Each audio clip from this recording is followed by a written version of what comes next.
Hey guys, this is 12 o'clock. Welcome back to another episode of Just the Tip. Today I want to talk about my favorite tool when cleaning carburetors.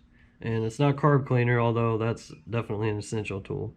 Well, no matter if it's off a sport bike, a pit bike like this one here, or a car carburetor, my favorite tool when cleaning carburetors is a guitar string.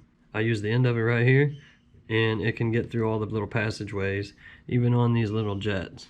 So this is an idle jet out of this little pit bike carburetor. So it gets in the holes and you can knock out all the debris or any buildup that's... I like these guitar strings because they just fit down all these little crevices and you can clean everything out real nice. And if you got any buildup, especially a carburetor that's been... This one's nice and clean, but one that's been sitting and has a bunch of the green and yellow buildup, I know you know what I'm talking about if you've ever taken apart a carburetor. And it gets through gets in all the little holes in the jets. And that's it for this week. This is 12 o'clock, and remember, I can't guarantee your work. This is just the tip.